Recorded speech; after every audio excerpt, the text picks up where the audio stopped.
Yeah, I want to start by making sure I say thank you to our players, coaches, all the support staff around the team for the work they did day in and day out. Just really appreciative of their commitment, professionalism, how they handle themselves. But I also want to say thank you to the bigger part of the organization and people in this organization that work downstairs, upstairs, that really people don't see every day. Just the commitment that they have to the logo in this organization, and whether it's people in ticketing, making phone calls and talking to season ticket members, or our community relations staff, the great work they do. You think about operations and people that are here in the middle of the night, day after day, and just marketing and finance. There's just so many different parts of this organization that maybe don't get credit. So I just want to make sure I say thank you to them as well. And then lastly, I want to thank the fans. You've heard me say over and over again, we need to connect with this fan base. We need to earn their trust.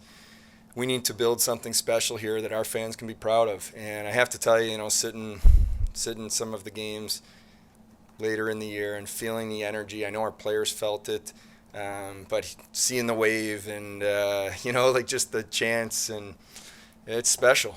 And I've talked to players about this, but there is nothing more powerful than one of our guys looks up and sees someone in the 300 level or a family there and knows they're wearing whatever jersey, and they're spending their money and their time and putting their energy into this team. It's powerful. And when our players recognize that and they appreciate that and the fans appreciate what they're saying on the ice, it's a big deal. It's really powerful. So I just want to make sure I started with that. Kevin, last summer when you were going through the longer coaching search to make sure that you made the hire that you wanted to make, I'm sure you had other people weighing in, you need this, you need that, you need an experienced guy, but you stuck to the coach that you wanted to hire, that you believed in. And after one season, how do you reflect on not only the job that Don did, but obviously the entire staff?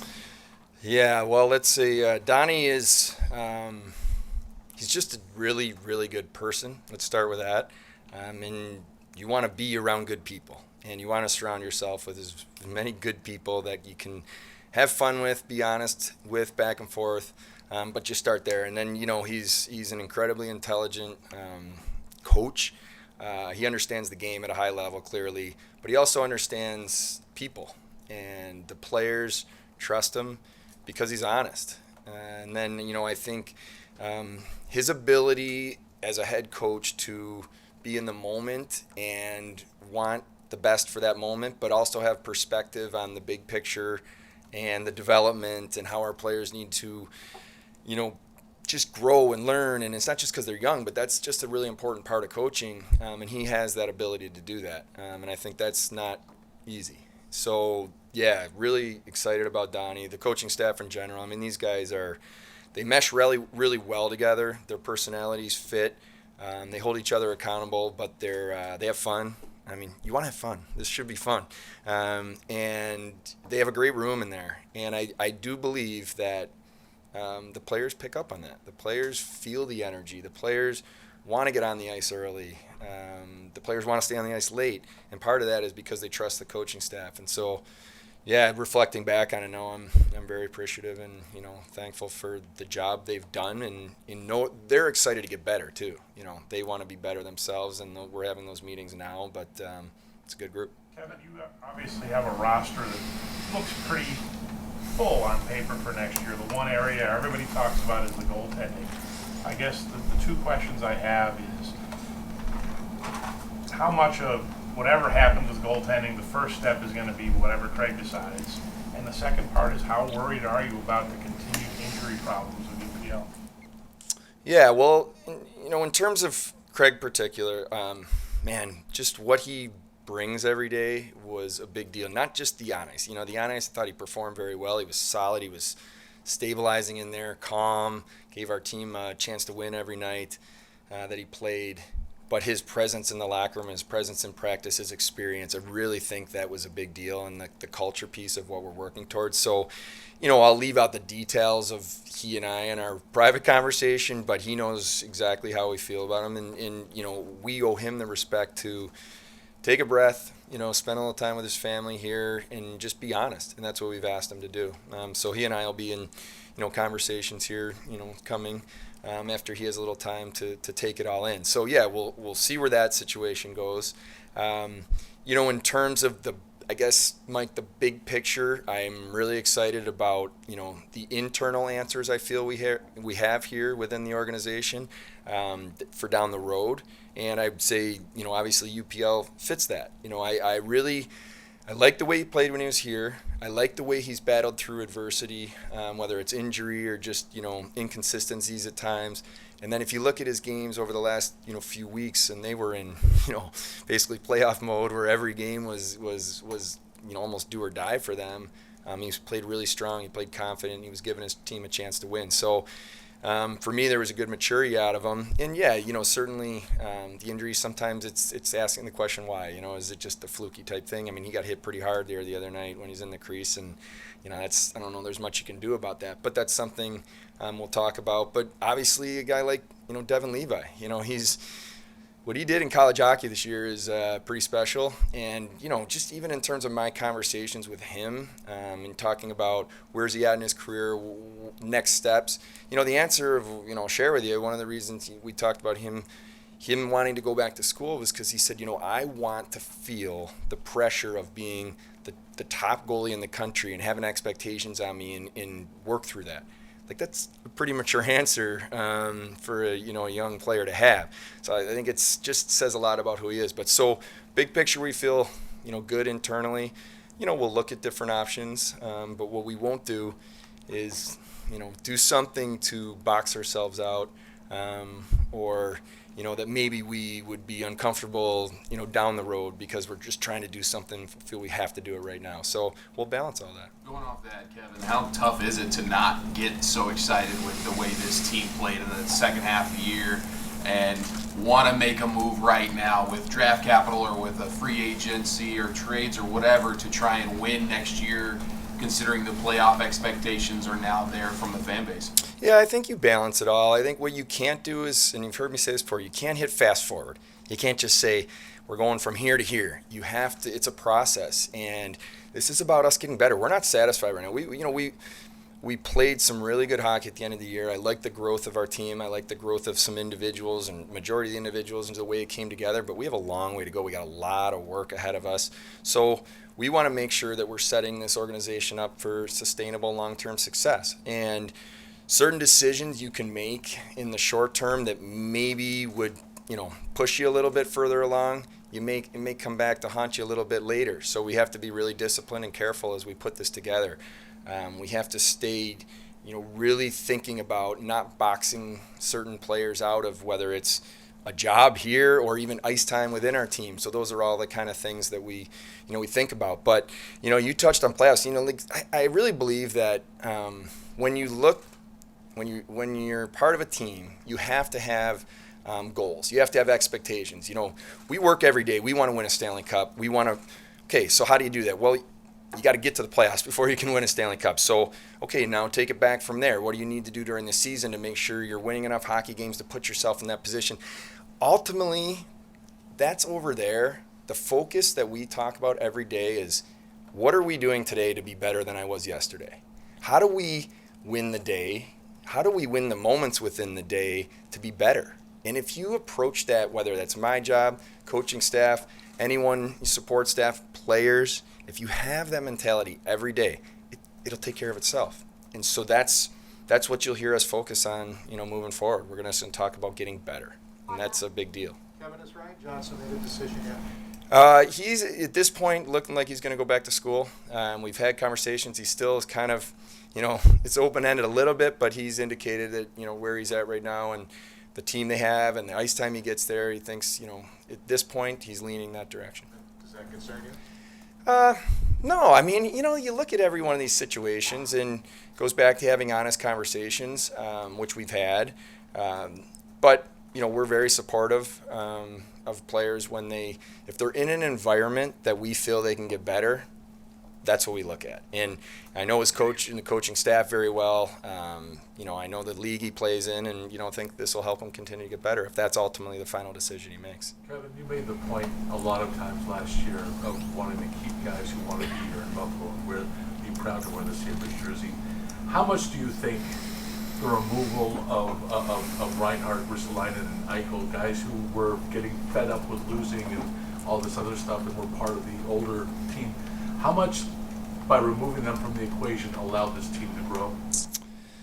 Well, I think it's let's look at the bigger picture first. When we talk about players that want to be here, it's about everything. It's not just about did they like the coach, or did they like a buddy on the team? It's, do you like getting up in the morning and living in this community? Do you everything about it? Do you truly believe that I'm in a position to succeed, and can I get the most out of my career? And when you have that, you can start to build something special. And that's why I talked about that. We have to have a culture of that. We have to have players that truly appreciate what this place is all about. We all got a history lesson this year. I said this to the players after the last game. Just being part of this season, and with all of the RJ, stuff going on, if you're Samuelson and you're seeing a call RJ made in Jumbotron, I mean, it's powerful, and you're saying, wow, okay, this is a history lesson in what this place is all about. So we want to make sure we identify people that truly believe in what's going on here and want to be part of something special. So as we made decisions, it was with that in mind. And then what we also wanted to do was put our young players in a position to be able to identify the core of this group moving forward. And we did, like I said earlier, we didn't want to box players out, whether it's a job or ice time. And, we wanted to make sure that we set players up ultimately to succeed. And that was our mindset, and it's going to continue to be. On that note, how different is this locker room from last year to this year? Well, I really feel that if you can create an environment where people can come in every day and be authentic and just be themselves, and that now is, you're putting them in a position to thrive. You're putting them in a position to maximize what their gifts are. And what I feel really good about this locker room is that's the way it is now. It's whether you're loud and funny, or you just are more quiet, or whatever that type of personality is, you're accepted, because the people in this room have a maturity about them. And I give Kyle Ekposo and Zymas Gergesen a ton of credit. They have, as more the veteran guys, kind of set a standard for how we are going to be doing things.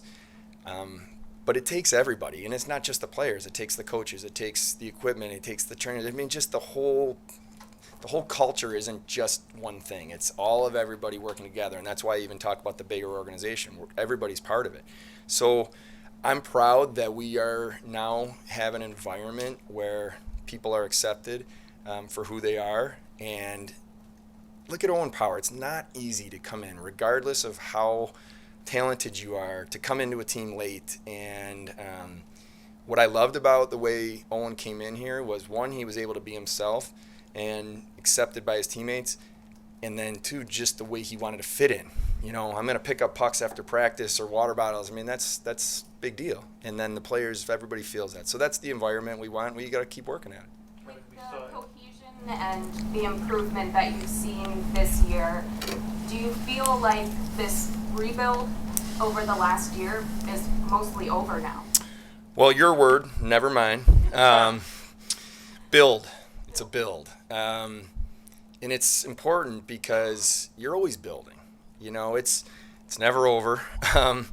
It's always about getting better. And what I feel good about is, you look at our team now and the continuity within the staff and the players. The majority of this team, will be back next year here. They just have that much more experience, but you're building. And we want really good players and really good people that love being here. And when that comes together, and I think what we feel is it's starting to, it can be special and it can be powerful, and the players now believe, and that's a big deal. Would you like to still add an established defenseman this summer? Yeah, well, it's really interesting watching the young group play there, and it's why, I didn't probably say it earlier, but just with getting Owen signed and in here, it felt like really wanted to see how it all fit together.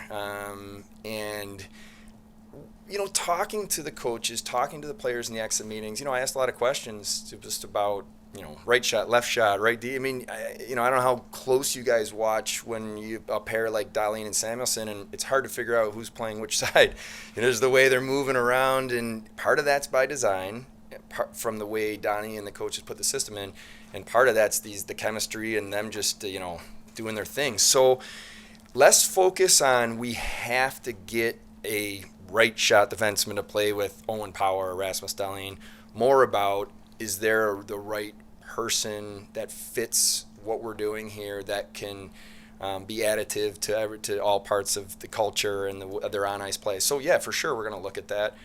But probably more comfortable with figuring out that right type of fit rather than it has to be this type of fit, if that makes any sense. You've mentioned Kyle and Zemgus, and I know you and Donnie are both comfortable with the leadership group. What goes into the decision of going forward that way or going forward naming a captain? Yeah, I think when you look at this season, we wanted to be careful to put too much on just one guy, especially as we were building and transitioning into this phase.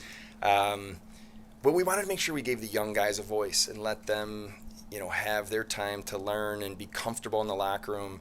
And it doesn't, just because you don't have a letter doesn't mean you can't be a leader and can't speak up. And that's what those guys in that room have established, that anyone can say anything when they feel it's the right time. So, Donnie and I will continue to have some conversations, but, I can't highlight enough Kyle Ekposo and what he means to this group. And from the exit meetings to just, the all day during the season, every day, just the conversations where I'll have with him or other people just to say, what he's done and what he means to this group. So, we're excited. We feel that we have a really good now group of leaders, and we also have younger leaders that can be themselves, and regardless of actually being an assistant or a captain or whatever, have a voice, and that's powerful. Talk about guys being more comfortable. How did you see Rasmus Dahlin grow into being more comfortable, not just on the ice, but in himself, like talking to us and so forth? Incredible. I give Rasmus a ton of credit.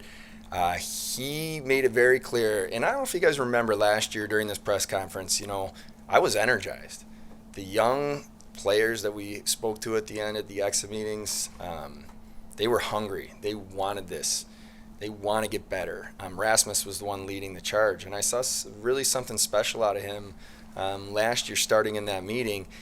He came right into training camp confident, wanting to make a difference. And I think what you saw with Rasmus was starting to believe in that he could be a dominant player night after night. And you're not always going to have your A game, every night, 82 games. It's hard. But there's a lot of games where he's the best player on the ice. And I think he's the type of person that wants to be great. He wants to be the best, and he's going to put the work in. So those are the guys you start to really get excited about, because they're not satisfied. They want to be better. And he's a great teammate. I mean, the guys look to him as a leader now, and they look to him because of his habits, his work ethic. I want to get on the ice early and work on my game. I just played 26 minutes last night, but I'm going to be the first one out there working on something. That sends a message to everybody in the locker room, and that's a really impressive kind of progress, since where we were here last year. For you, what's it like entering an off season where you don't have to deal with all of the stuff that you had since you got this job? Well, I don't know. I might sleep a little more, but you're always thinking, you're always working to how can we get better? What can we improve on? There's certain things, quite honestly, that I haven't your priority list, and I haven't had time to really be able to dig into. And take a deep dive on, which we're going to do this off season in certain ways.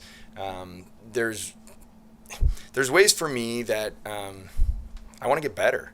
I want to get better at this job. I want to be a better general manager. I want to be a better leader in this organization. So part of, if I do get a little bit of downtime, part of that will be maybe time for me to reflect. I haven't had a lot of that time to say where did I do things well, where could I have been better, why, have conversations with people. I try to learn from every conversation and just, push myself. So that's, maybe just on a personal note, kind of some of the things I'll be thinking about a little bit. With 3 potential draft picks in the first round, how do you go about that if Vegas stays outside of the top 10 and you have 3? Might you consider leveraging one of those assets or whatever to move up? And or would you prefer Vegas to maybe win the lottery so you get 2 assets a year later? That's why we were comfortable either way. If that's the way it shakes out, the first round picks are very valuable. So we were comfortable either way. I think, John, when it comes to this year's draft, we'll be open. We will have conversations. Is there something that we do that makes sense that we think is going to put us in a better position? Then we'll do it. What we won't do is do something we think is just a short-term fix, because that's just kind of what I talked about earlier. That's not where we're at right now. If you're putting me on the spot, I would expect that we would make our 3 picks. I believe in the pipeline you have to build. When we talk about long-term sustainable success, you need talent. You need talent that can come up from Rochester, and you don't have to rush them. You can let them grow and develop, and then when they're ready, boom, they're here and they're ready to be impactful, not just surviving. So a lot of that is how you draft and the assets that you have. That was part of our plan, was to accumulate assets now.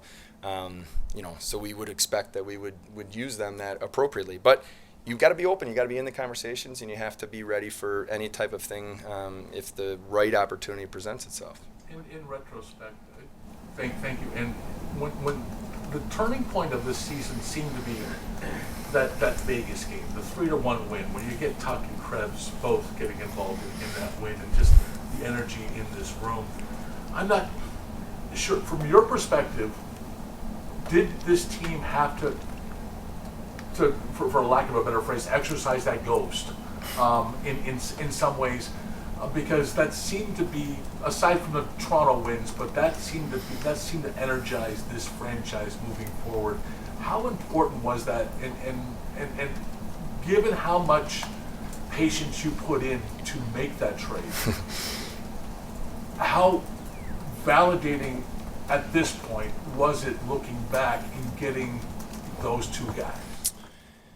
Well, the first part of the question, I'll say, you look at different times in the season and games and experiences you're about to have as growth opportunities. And I felt that the Vegas game, if we're focused on that game in particular, was an amazing growth opportunity because of the emotion around it and the building, people talking about it, and all eyes on our team and watching that game. How is it going to unfold? Look, that's playoffs, right? Like, that's what happens in the playoffs. The lights are a little brighter. There's more reporters around, the cameras, and so you have to understand how to handle all of that and still be at the top of your game. So I looked at it as, this is just a great growth opportunity. Now, the way it played out and our guys performed, I was proud of. And what got me more excited, if I'm looking at other games and just different situations, whether it was the outdoor game or some other bigger games down the stretch, our players elevated. You think about RJ night and just, they elevated, they stayed calm, confident, and executed. And even the last game where, it was a nice way to kind of finish for us, it was tough. We didn't have a lot of energy, and they found a way, they fought through. So those are all growth opportunities. In terms of the trade itself, it's Alex Tuck and Peyton Krebs are unbelievable people. Like, these guys, they care. They love the game. They love being a Buffalo Sabre, and they're just they're really good people. And we're really excited about the hockey players they are. I've said this to Alex. I think he's still scratching the surface of what he can do as a hockey player. I think he has another level. And Peyton's young. Peyton's a young player. He had in my opinion, he did a great job for us. But he's learning from all these experiences. He's processing what it's about to play in this league. And, he's young, but he's just hungry to get better. So, man, it's just it's exciting as I think back on it. And it's why, maybe people did say you took a long time or you were patient, but it's because, in my opinion, we just couldn't compromise on what we needed to do for this franchise. So I'm pretty excited about it. Kevin, there was a lot of talk, obviously, early in the year, especially about attendance. And there were extenuating factors, we all know. And the attendance grew as time went on. Special events, winning team, more wins, so more people came. And I would expect more people keep coming. The one thing we hear every single day from people when you talk about your whole organization is the building is a dump. You know, my seat is broken, my cup holder is broken, that kind of thing organizationally. What can you tell people if they want to come and spend their money to buy tickets about just the physical atmosphere? They're not going to get a $300 million renovation of this building yet, but in the short term, what can you give fans as a message to the way they're going to have a game presented to them? Well, yeah, so when I think about our fans, I and I have had, and you may or may not know this, I have had some season ticket member conversations where, I'll be with a couple hundred people, and for an hour, they'll ask me questions. And I hear a little bit of that, but what I mostly hear is I want a team that I can really rally behind and get excited about and can't wait to get to the arena. And so I hear the conversations or the questions or the things that are brought to me are more focused on that. And that's part of my message to our team, is about earning the respect and earning the trust. And when we do that, and we're in the process of that, we have to keep doing that. We have a long way to go. I feel good about, how the other things will fall into place. When you come to the arena, you want to be entertained. You want to have fun. You just want to say, man, I love this team. And I think that's our job.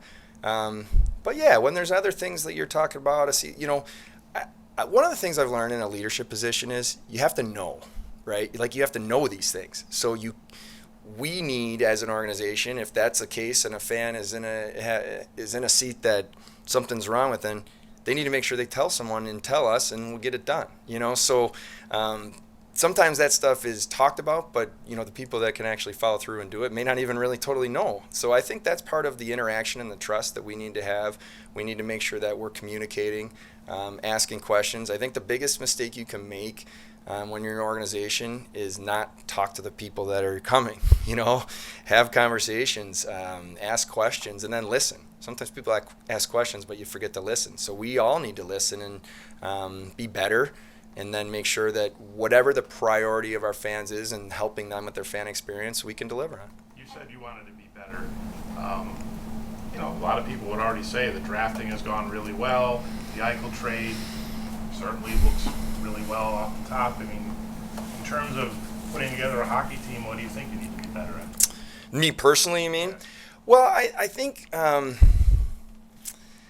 when you look at the team, if I'm just putting myself saying, like, okay, today, what do I need to do, or what have I learned? It's really challenging sometimes to take a little of the emotion out of it. And so I think what I need to do is at times watch where our team is at and give us honest assessment, and then sometimes just get out of the way. Get out of the way. Like, for me, sometimes, I love talking to the coaches. I love being in there. I love being part of it. I love talking to our players, and they would probably tell you that's, I don't know, in my experience as a player, is rare, but I love that part of it. But then sometimes for me, I just need to just let things happen, and let them go through whatever the ups and downs and the challenging parts. And that goes back to the leadership. When you have a guy like a Kyle Okposo that is kind of just keeping things even keel, it helps. And then the other thing I would say is just being present, and for me is so important, because sometimes in this job you can think about all these things down the road, or I got to do this, or what's going to happen when we need to sign this guy, or sometimes you just need to be present. You just need to take it in, and so that's something I probably work on as I get more experience in the job. Only played 8 games. Just what surprised you, what impressed you, and then just how valuable are those 8 games moving forward? Yeah, I mean, I just think really valuable, because he's very self-aware. He's very, he has a extremely high ability to process his own game. And so he will take those 8 games experiences and absolutely help him train this summer. I got to get better at this. And, his answer to me in the exit meeting was very interesting. I found, what was the biggest thing? Like when you jump into an NHL game coming from college. And most of the time, the answer is, well, the game's faster and the players are stronger. And what he said to me was the players are smarter. And so, he's now processing that. As I go back for a defenseman, I check my shoulder, I might not be able to go, just there with the puck because this guy's smart. He's jumping the winger, you know what I mean? So he's processing all that. Really incredibly excited about him in the future. He's a great person. The poise he shows within games. He loves it here. He wants to be here. He believes in what we're doing, and he's a great teammate, and he can just come in and be himself. We don't have he doesn't have the weight of the world on his shoulders. He doesn't have these expectations. He has to be something. Just come and be yourself, and that's been the message to him. Be the best version of yourself every day, and he's a talented kid. He's going to continue to get better and better. Kevyn, you have a lot of hockey experience, obviously, been around a lot of teams. You said that in your experience it was rare for a GM to kind of be so present. What's it been like for you being so engaged with this top-down culture that John says he can only cultivate with your support?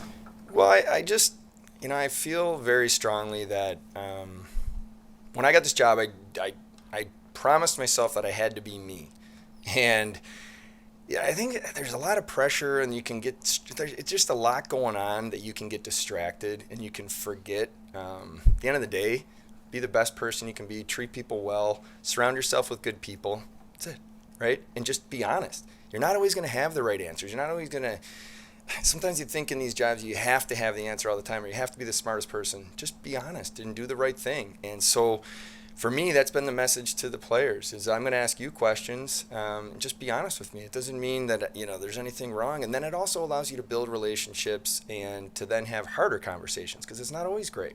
You have to be able to bring players in and just, really have that honest back and forth dialogue. So I think I would have appreciated that as a player, to have that type of relationship with the general manager. So, you'd have to ask the players, but I do feel good about what we're building and how we treat each other in this organization. And that's the same for, it doesn't matter if I'm upstairs and I'm, it's an intern, we want to treat each other with respect. We want to do the right things here and make this a place that people love to come to every day. And it's just, that's what I believe very strongly and how I try to act every day. And speaking of leadership positions, where are you guys at with naming a captain? Yeah, we'll talk about it. We're something Donnie and I have spent time already talking about. We feel that we're in a different place than we were, last summer at the start of the season, whatever you want to say. So we're gonna continue here over the next couple weeks to have those conversations, but we feel that we're in a pretty good spot there. All right, thank you, everyone.